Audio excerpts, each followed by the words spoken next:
चांद तारे ही क्या देखते रह गए, चांद तारे ही क्या।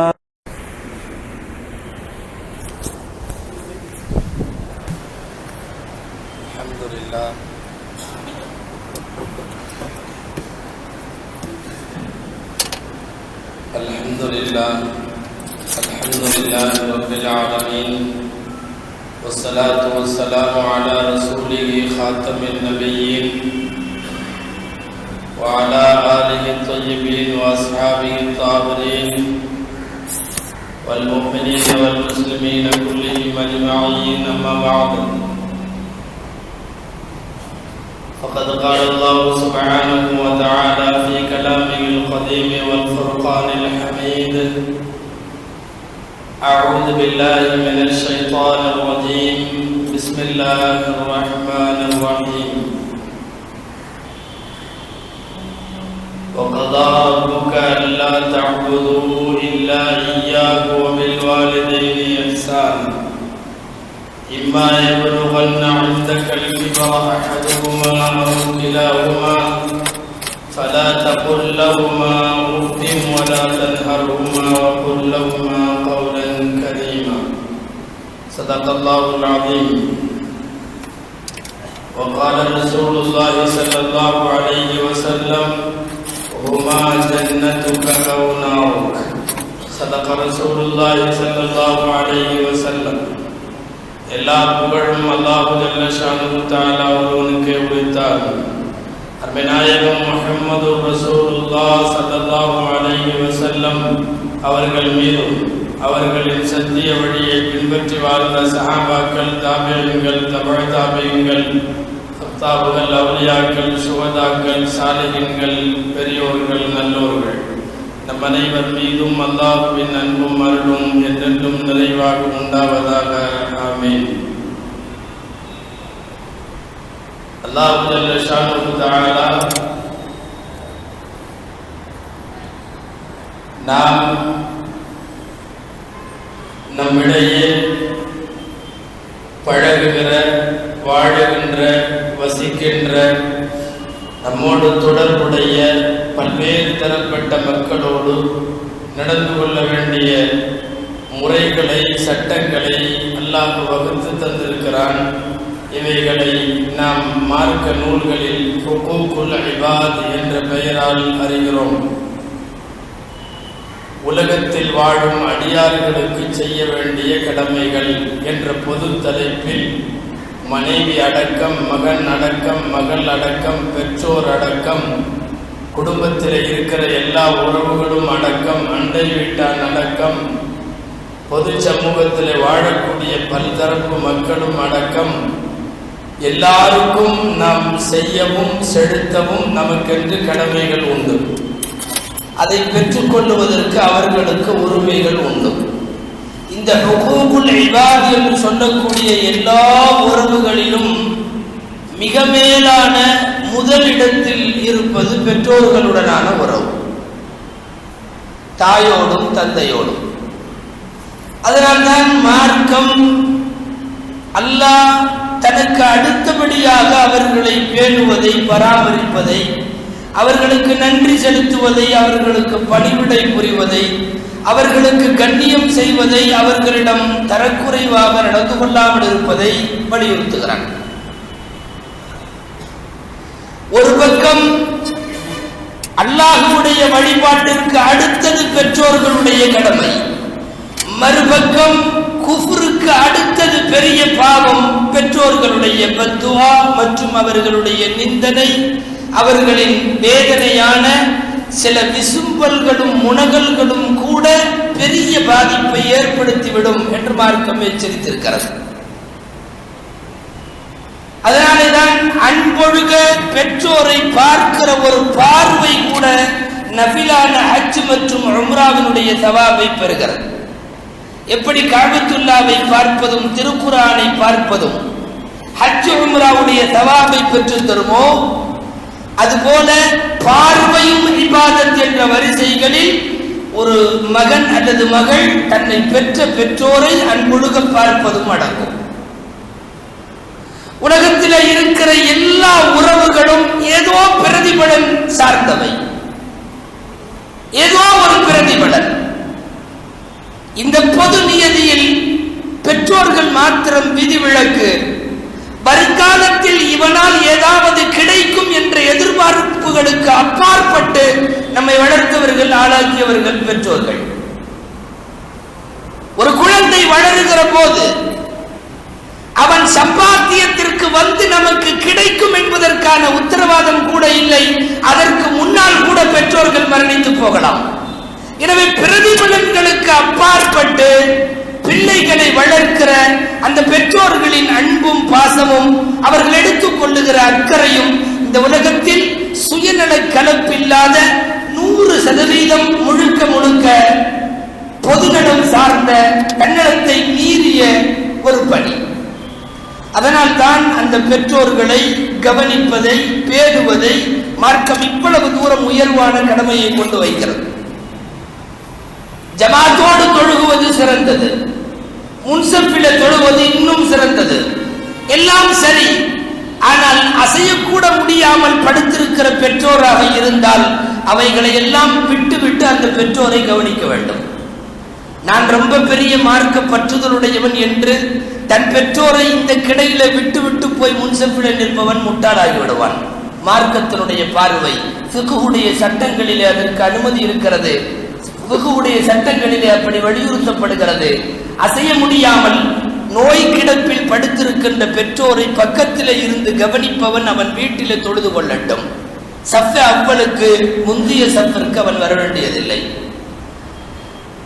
பெரியவர்களை, பெற்றவர்களை பேணுவதனுடைய ஒழுங்குகள் மனிதாபிமான அடிப்படைன்னு ஒன்று இருக்கு.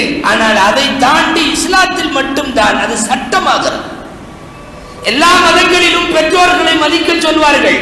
மனிதாபிமான அடிப்படை, அது ஒரு பண்பாடு, அது ஒரு அஹ்லாக் குணம், நல்ல குணம். பெரியவர்களை மதிக்க வேண்டும், பெற்றவர்களை மதிக்க வேண்டும். ஆனால் இங்கே அது குணம் மட்டுமல்ல, மனிதாபிமானம் மட்டுமல்ல, சட்ட ரீதியான கடமையாக மார்க்கம் வரையறுத்து விடுகின்றது.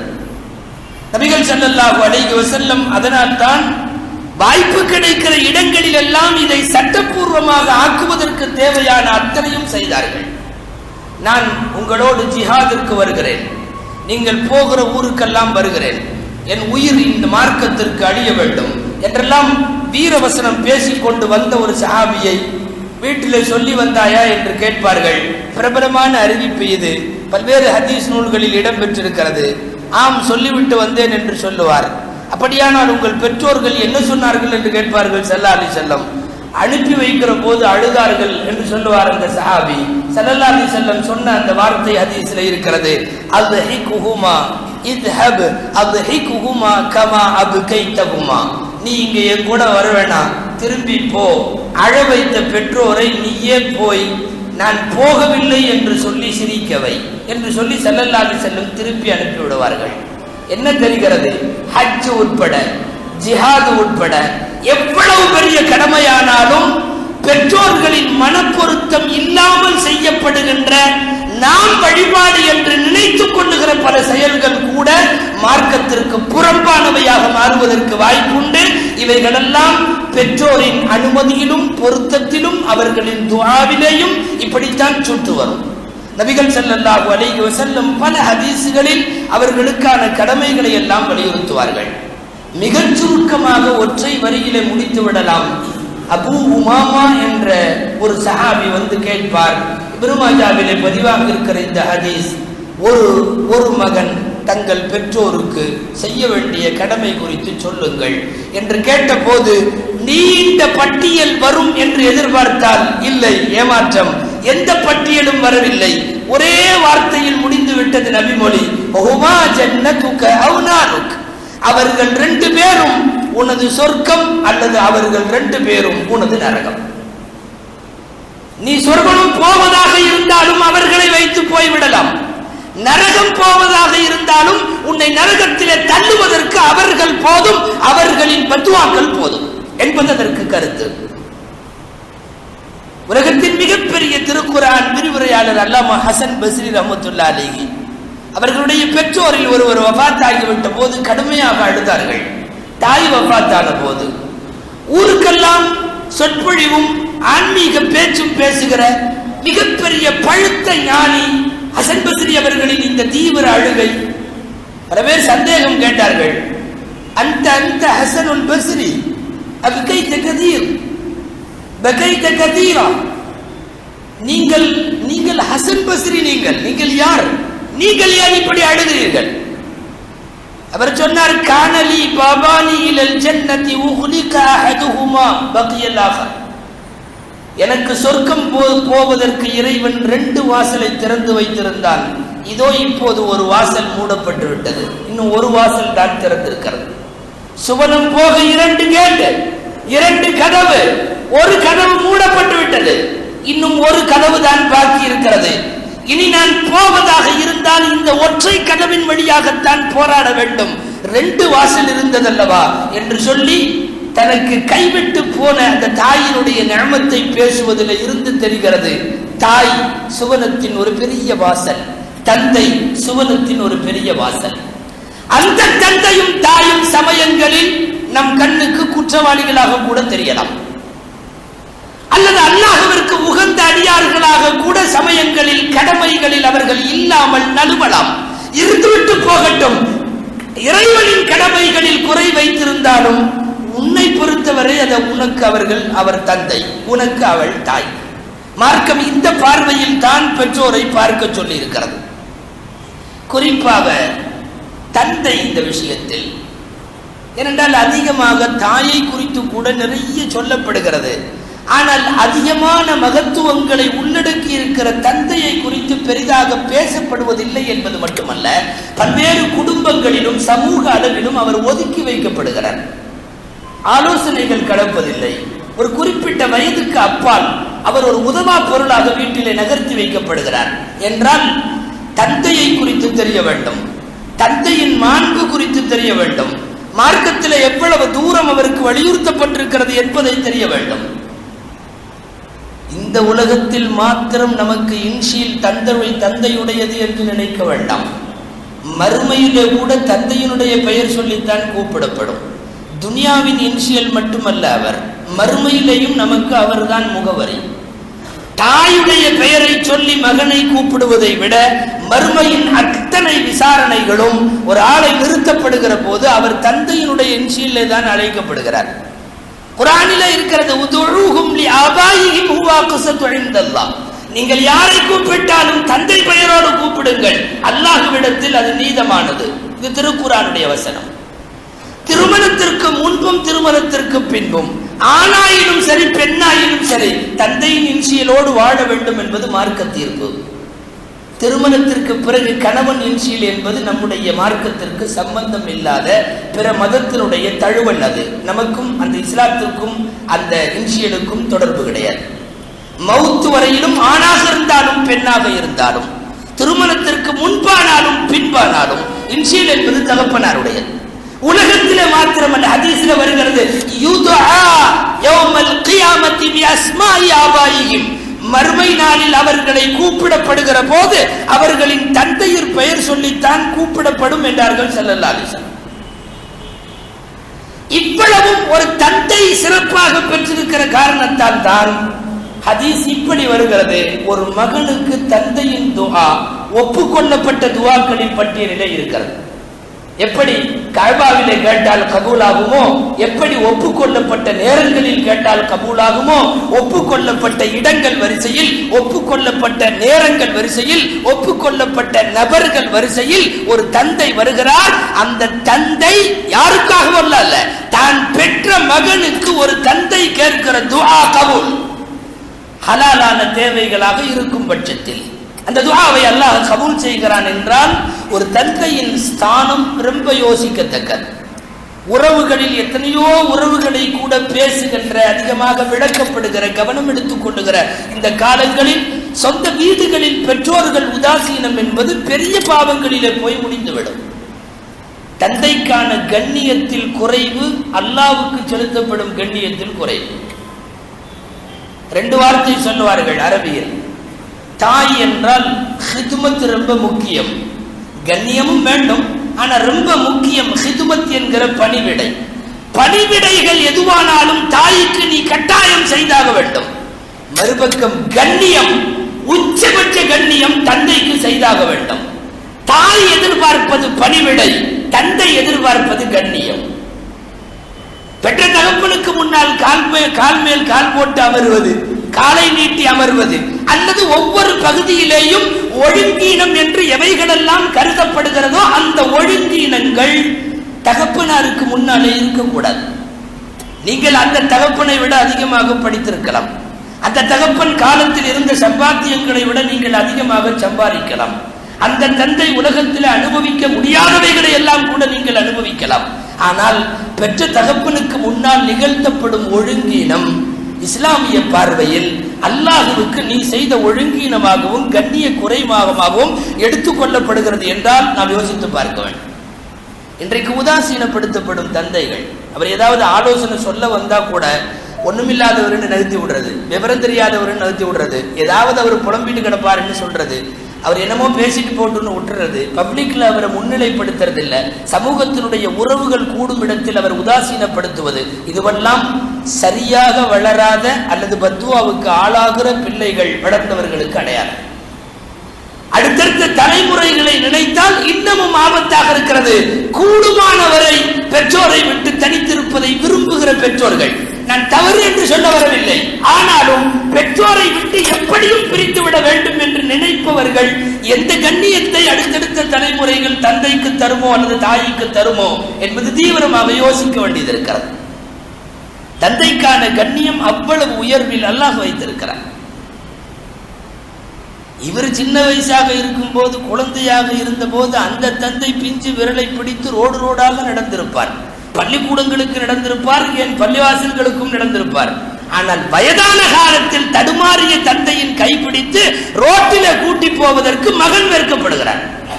இந்த வெறுக்கம் அவருக்கு சின்னதிலே இருந்திருந்தால், இந்த பொருளை எல்லாம் உள்ளடக்கியதால் தான் அல்லாஹ் தஆலா பெற்றோர்களுக்கு அந்த துஆ செய்ய சொல்லுகிறான், ரப்பிர்ஹம்ஹுமா கமா ரப்பயானி ஸகீரா, என்ன சின்ன வயசுல பார்த்ததை போல என்ற ஒரு வார்த்தை எவ்வளவு அழுத்தமாக வருகிறது.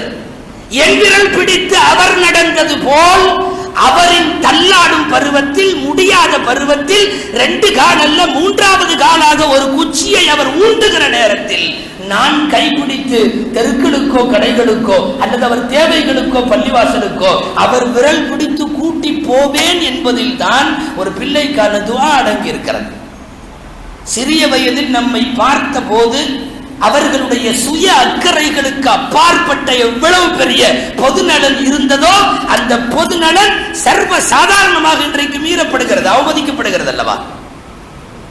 பெற்றோர்களுக்கான ஆரோக்கியத்தை பேணாத பிள்ளைகள் உங்களுடைய வருங்காலம் நோய்களுக்கு ஆளாகிவிடும். வயதான காலத்தில் அவர்களின் ஆரோக்கியத்தை குறித்து எல்லா நேரமும் கவனிக்க வேண்டிய பொறுப்பு பிள்ளைகளுக்கு உண்டு.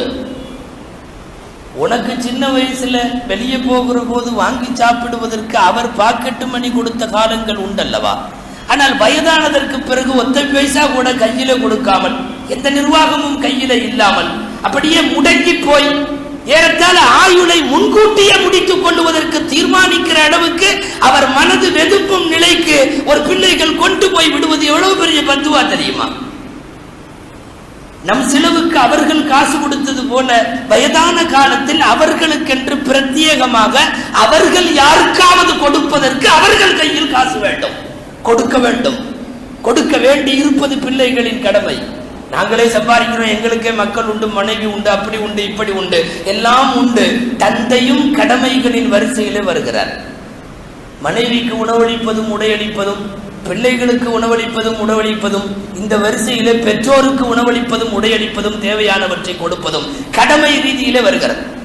பல பேர் நினைத்துக் கொள்வது உண்டு, கல்யாணம் ஆகிற வரை தான், கல்யாணம் ஆயிட்டா அதுக்கப்புறம் நம்ம மனைவி மக்களை மாத்திரம் தான் பார்க்கணும், அதுக்கப்புறம் பெற்றோர்களுக்கு தரணுன்ற அவசியம் இல்லை. இல்லை, மவுத்து வரையிலேயும் பெற்றோர்கள் மீதான கடமை ஒரு முஸ்லிமை விட்டும் நீங்காது. அவன் கொடுத்தாக வேண்டும், அவர்கள் படுத்தால் சிகிச்சை செய்தாக வேண்டும். சொந்த மனைவியும் மக்களையும் விட சொல்ல போனால் ஒரு படி மேல் அவர்களின் உடல் நலம் குறித்து கவனப்படுத்த வேண்டும். இது தாயும் தந்தையும் குறிப்பாக இன்றைக்கு உதாசீனப்படுத்தப்படுகின்ற தந்தை விஷயங்கள். வயதானவர் ஸல்லல்லாஹு அலைஹி வஸல்லம் சபையில கவிதை படிக்கிறார். ரசூலுல்லாஹ் ரசித்து கேட்பார்கள் சில நேரம் கவிதையை. ஸல்லல்லாஹு அலைஹி வஸல்லம் அழகான கவிதை, கவிதையினுடைய பெரிய கவிதை முழுக்க வேண்டாம், அதன் சாரம் இதுதான். உனக்கு நான் உணவு கொடுத்தேன், எனக்கு நீ இப்போது உணவு கொடுக்க யோசிக்கிறாய். ஒரு தந்தை பாடுகிற ஆழமான கவிதை. ஏதோ யாரோ எழுதியிருந்தாங்கன்னா விட்டுட்டு போயிடலாம். படிக்கிறது ரசூலுல்லாஹ்வுடைய சபையில. இதை ஒட்டி ஒரு சில விஷயங்கள், விவாத பொருட்கள் அங்கே நடக்கிறது. எனவே அதை ரசூலின் முன்னிலையில் படிக்கப்பட்டதால் நாம் கவிதை வரிகளையும் கவனிக்கிறோம். நான் உணவு கொடுத்தேன், நீ எனக்கு உணவு தர மறுக்கிறாய். உனக்கு நோய் வந்தது, உனக்கு வந்த நோயை நான் இறைவனிடம் எனக்கு தரக்கூடாதா என்று கேட்டேன். ஒரு கட்டத்தில் நீ மரணிக்கும் சூழ்நிலைக்கு வந்தாய். நான் அப்போது மரணம் உனக்கு வேண்டாம், எனக்கு கொடுக்கட்டும் என்று அல்லாஹ்விடத்தில் துஆ செய்தேன். என்னுடைய பொருளாதாரத்தில், என் சம்பாத்தியத்தில், என் வியர்வையில் ஒவ்வொரு நொடியும் நீ வளர்ந்தாய். பெரிதானதற்கு பிறகு துஷத்திதுல் லஃப்ஸ அலைய, என் மீது நீ கடுமையான வார்த்தை பிரயோகங்களை காட்டுகிறாய். இதுவெல்லாம் கருத்து. ஸல்லல்லாஹு அலைஹி வஸல்லம் முழு கவிதையையும் கேட்டார்கள். இந்த கவிதையின் வரிகள் இருக்கட்டும், யார் எதற்கு சொன்னார்கள் என்று பார்ப்போம். உலக புகழ் பெற்ற திருமறையினுடைய விரிவுரை, குர்துபி உள்ளிட்ட பல்வேறு தஃசீர் நூல்களில் இடம்பெறுகின்ற ஒரு அறிவிப்பு. ஹஜ்ரத் ஜாபிர் இப்னு அப்துல்லாஹ் ரலியல்லாஹு அன்ஹு அறிவிக்கிறார்கள், ஒரு மகன் தந்தையிடம் ரசூலுல்லாஹ்விடம் வருகிறார். ஸல்லல்லாஹு அலைஹி வஸல்லம், எனக்கு திருமணமாகி குழந்தைகள் உண்டு, நான் அதையே பராமரிக்க வேண்டியது இருக்குது. இந்நிலையில் என் தந்தை, நான் கல்யாணம் ஆகி மக்கள் எல்லாம் வந்ததுக்கு பிறகும் என்கிட்ட இருந்து நிறைய காசு கேட்கிறார். நான் அவருக்கு கொடுக்க முடியாம இருக்கு. நான் என் மனைவி மக்களை பார்க்க வேண்டியது இருக்கு. அவங்களுக்கு இப்ப நான் தர முடியாது. இன்றைக்கு இருக்கிற ஏராளமான பேரின் உள்ள கிடக்கை அந்த ஒரு மனிதர் வைத்து விட்டார். ரசூல் ஸல்லல்லாஹு அலைஹி வஸல்லம் அந்த தந்தையை கூப்பிட்டு அனுப்பினார்கள். வா, என்னன்னு விசாரிக்கலாம். தந்தை வருவதற்கிடையில் ஜிப்ரீல் வந்து விட்டார். குர்துபியில இருக்கிறது தஃசீர்ல. ஜாபிர் ரலியல்லாஹு அன்ஹு சொல்லுகிறார்கள், வந்த ஜிப்ரீல் ஸல்லல்லாஹு அலைஹி வஸல்லம் அறிவிப்பு செய்கிறாங்க, இப்போது ஒரு தந்தை வருவார், நீங்கள் விசாரியுங்கள். யாரிடமும் சொல்லாமல் மனதிற்குள்ளே மாத்திரம் ஒரு கவிதை படித்துக் கொண்டிருக்கிறார், அதையும் கேளுங்கள்னு சொல்லிட்டு போயிட்டார். இந்த தந்தை தான் வந்தவர், இந்த கவிதையை எழுதியவரும் அவர் தான். வந்தவர்கிட்ட ஸல்லல்லாஹு அலைஹி வஸல்லம் இப்போது கேட்டார்கள். முதல் கேள்வி, திருமணமானதற்கு பிறகு மகனிடமிருந்து நீங்கள் நிறைய காசு பணங்கள் எதிர்பார்ப்பதாகவும் அவர் கொடுக்க முடியாமல் இருப்பதாகவும் குற்றம் சாட்டுகிறாரே என்று சொல்லுகிறார்கள். ஸல்லல்லாஹு அலைஹி வஸல்லம் சொன்னார்கள், அவர் சொன்னார், நான் காசு அவரிடத்தில் வாங்குவது உண்மை, வாங்கி யாருக்கும் எங்கேயும் அனாவசியமாக செலவழிக்கவில்லை. அவனோடு பிறந்தவர்களுக்கு செலவழிக்கிறேன். அதாவது என்னுடைய மக்கள், நான் பெற்ற மக்கள், அவனோடு பிறந்தவர்களுக்கு, அல்லது அவன் தாயோடு பிறந்தவர்களுக்கு, அல்லது அவன் தந்தையாகிய என்னோடு பிறந்தவர்களுக்கு, அவனுடைய மாமிமார்கள், அல்லது அவனுடைய காலாமார்கள், அல்லது அவனுடைய அண்ணன் தம்பி தங்கைகள், இவர்களுக்குத்தானே செலவழிக்கிறேன், அளவோடு தான் பெறுகிறேன் என்று சொல்லிட்டு அமைதியா நின்றார். ஜிப்ரீல் கேட்டதை ஸல்லல்லாஹு அலைஹி வஸல்லம் இப்ப கேட்டாங்க, இல்ல நீங்க ஏதோ மனதிற்குள்ளே படித்துக் கொண்டே இருக்கிறீர்களாமே, யாரிடமும் சொல்லாமல், அது என்னவென்று சொல்லுங்கள் என்ற போதுதான் இந்த முழு கவிதை அவர் படித்தார். இது ஸல்லல்லாஹு அலைஹி வஸல்லம் மகனின் சார்பாக புகார் கொடுக்கப்பட்ட ஒரு தந்தையினுடைய உள்ள குமுறலாய் வெளிப்பட்ட கவிதை வரிகள். முழு கவிதையும் கேட்ட ஸல்லல்லாஹு அலைஹி வஸல்லம் அவர்களின் கண்கள் பணித்தது, அவர்களுடைய கல்பு குளிர்ந்தது. ஸல்லல்லாஹு அலைஹி வஸல்லம் அந்த மகனை கூப்பிட்டு அனுப்பினார்கள். அந்த மகன் வந்தார். வந்தவுடன் ஸல்லல்லாஹு அலைஹி வஸல்லம் எல்லா விஷயங்களையும் விசாரித்து விட்டேன் என்று சொல்லிவிட்டு ஒரு வார்த்தை சொன்னார்கள், தந்தைகளின் புனிதத்தை, தந்தைமார்களுடைய கண்ணியத்தை உலகத்தில் தூக்கி நிறுத்துகிற இஸ்லாமிய மார்க்கத்தின் வார்த்தை இது. இன்றைக்கு சம்பாதிக்க துவங்கி இருக்கிற இளம் தலைமுறை அத்தனை பேரும் மனதில் வைக்க வேண்டிய வார்த்தை. ஸல்லல்லாஹு அலைஹி வஸல்லம் அப்போதுதான் சொன்னார்கள், அந்த வமாலுக லிஅபீக, நீயும் உன் காசு பணமும் எல்லாம் சேர்ந்து உன் தந்தையின் சொத்து என்று சொன்னார்கள். ஸல்லல்லாஹு அலைஹி வஸல்லம், உனக்கு சொத்து அல்ல, உனக்கு சம்பாத்தியம் அல்ல, நீயே உன் தந்தையின் சம்பாத்தியம். பிறகு எண்ணி எண்ணி கொடுப்பது போல கொடுப்பதும், கைகளை சுருக்குவதும், எனக்கு திருமணமாகிவிட்டது தரமாட்டேன் என்பதும், மவுத்து வரையிலேயும் ஒரு முஸ்லிம் அவனுடைய பெற்றோருக்கான செலவு, பராமரிப்பு, பணிவிடை உள்ளிட்ட விஷயங்களில் அவன் கவனம் செலுத்தித்தான் ஆக வேண்டும். இது மனிதாபிமான கடமை மட்டுமல்ல, ஷரியத்தின் சட்ட ரீதியான கடமையும் கூட. மார்க்கம் அப்படி பார்க்க வேண்டும் என்று சொல்லி இருக்கிறது. தந்தையின் சொத்து தான் நீயும் உனது எல்லா சம்பாத்தியமும் சேர்ந்து என்று சொன்னார்கள் ஸல்லல்லாஹு. தந்தைகளுக்கான மரியாதை அவ்வளவு தூரம் இருக்கிறது. வீட்டில் இருக்கிற பெற்றோர்களையும் பெரியோர்களையும் எல்லாம் மதிக்க வேண்டும். குறிப்பாக பெற்ற தந்தை விஷயத்தில் ஒதுக்கக்கூடாது அல்லவா? உமர் ரலியல்லாஹு அன்ஹு அவர்கள் மதீனாவுக்கு மழை வேண்டும் என்றால் ஸல்லல்லாஹு அலைஹி வஸல்லம் காலத்தில் செய்ததை போன்று எல்லாத்தையும் கூட்டிட்டு வந்துருவாங்க. காபத்துல்லாவிலே அல்லது மதீனாவினுடைய வெளிப்புறத்திலே துஆ செய்வதற்காக கூட்டி வருவார்கள். மதீனாவினுடைய வெளிப்பகுதியில் நின்று கொண்டு உமர் ரலியல்லாஹு அன்ஹு துஆ செய்வதற்கு முன்னால் இந்த அப்பாஸ் ரலியல்லாஹு அன்ஹு ஒருத்தர் இருப்பாங்க. ஸல்லல்லாஹு அலைஹி வஸல்லமுடைய தந்தையோடு கூட பிறந்தவர், ஸல்லல்லாஹு அலைஹி வஸல்லமுடைய பெரிய தந்தை. அப்பாஸ் ரலியல்லாஹு அன்ஹு கூப்பிடுவாங்க.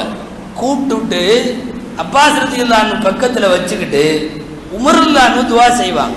யா அல்லாஹ், எங்களுக்கு மழை இல்லை, நாங்கள் மழை வேண்டும் என்று இதற்கு முன்னால் எங்கள் ஸல்லல்லாஹு அலைஹி வஸல்லம் இருந்தவரை அவர்களை வைத்து பிரார்த்தித்தோம், நீ உடனே கொடுத்து விடுவாய். இப்போது எங்களிடையே அவர்கள் இல்லை, ஆனால் அவர்களின் தந்தைகளில் ஒருவர் உயிரோடு இருக்கிறார், அவரை வைத்து கேட்கிறோம், மழை பொழிய வேண்டும் என்று சொல்லிவிட்டு அப்பாஸ் ரலியல்லாஹு அன்ஹுவை நகர்த்தி நிறுத்தி துஆ செய்ய சொல்லுவார்கள். அப்பாஸ் ரலியல்லாஹு அன்ஹு துஆ கேட்க கேட்க மழை வந்துவிடும். நனைந்து கொண்டுதான் எல்லோரும் வீடு திரும்புவார்கள். இது வாடிக்கை. ஒரு மனிதனுடைய தகப்பன் கையெடுத்து கேட்பது, தகப்பனார் கூட இல்ல, தகப்பனார்களோடு உடன் பிறந்த ஒரு தந்தை, அவரை கொண்டு வந்து நிறுத்தி உமர் ரலியல்லாஹு அன்ஹுவுக்கு தெரியும் எந்த தந்தை அல்லது எந்த தந்தையோடு உடன் பிறந்தவர்கள் எப்படி துஆ கேட்டால் எப்படி கபூலாகும். ஹஜ்ரத் உமர் ரலியல்லாஹு அன்ஹு அவர்களை அப்பாஸ் ரலியல்லாஹு அன்ஹுவை வைத்து துஆ செய்ததெல்லாம் ஹதீஸில் இருக்கிறது. இளைய தலைமுறைக்கு திரும்ப திரும்ப சொல்ல வேண்டிய வார்த்தை, இன்னல் பார்ர லா யமூது மைத்தத சூஇன். அனஸ் ரலியல்லாஹு அன்ஹு சொல்லுவார்கள், பெற்றோரை பேணியவனுக்கு கெட்ட மரணம் வரவே வராது, கெட்ட மரணம் வரவே வராது. அந்த ஒரு வார்த்தைக்காக, அந்த ஒரு பாக்கியத்திற்காகவாவது பேண வேண்டும் அல்லவா? கோரமான மரணங்களோ பரிதாபத்திற்குரிய மரணங்களோ இப்படி ஆகிவிட்டதே என்கிற சூழ்நிலைகளோ ஒரு பெற்றோரை பேணக்கூடியவனுக்கு மரணம் கூட அவன் வாசலை கண்ணியமாகத்தான் தட்டும் என்று சொன்னால் யோசிக்க வேண்டும். ஒருவேளை கடந்த காலங்களில் நிந்தனைகள் செய்திருக்கலாமே, நிந்தனைகள் செய்து அந்த பெற்றோர்களும் போயிருக்கலாம். இப்போது அதற்கான வருத்தமும் கூட நம் இருக்கலாம். என்ன செய்யலாம்? அதற்கும் கூட விடை சொல்லுகிறார்கள் ஸல்லல்லாஹு அலைஹி வஸல்லம். பனூ சலமாவை சேர்ந்த ஒரு ஆள் வந்து கேட்பார், மௌத்தா போன எங்களுடைய தாயார் தகப்பனாருக்கு நாங்க செய்யறது ஏதாவது இருக்குதா? ஸல்லல்லாஹு அலைஹி வஸல்லம் சொன்னார்கள், ஒன்னு பாவ மன்னிப்பு தேடு, ரெண்டாவது வசியத் என்கிற அவங்க ஏதாவது சொல்லிட்டு போயிருந்தா அதை தவறாம செய்ய, மூணாவது அவர்களோடு சொந்தக்காரர்கள் யாரோ அவர்களோடெல்லாம் நீயும் உறவு வை, நாலாவது உன் தந்தையின் நண்பர்களோடு இன்னமும் நட்பு பாராட்டி நெருக்கத்தோடு நீ இரு. எல்லாம் சொல்லுகிற இந்த ஹதீஸின் விளக்கத்தில் அனஸ் ரலியல்லாஹு அன்ஹுடைய மற்றொரு வார்த்தை இங்கே கவனிக்கத்தக்கது.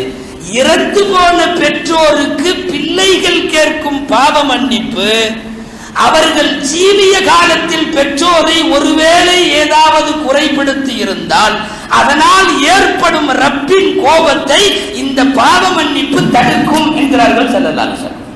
இறந்து போனதற்கு பிறகு பெற்றோருக்கு செய்யும் துஆவும் பாவ மன்னிப்பும் உயிரோடு உள்ள காலத்தில் நடந்து கொண்ட தவறுதலான அணுகுமுறைகளினால் அல்லாஹ்வுக்கு ஏற்பட்ட கோபத்தை இந்த இஸ்திக்ஃபார், இந்த பாவ மன்னிப்பு தடுத்து விடும் என்று சொல்வார்கள் ஸல்லல்லாஹு அலைஹி வஸல்லம்.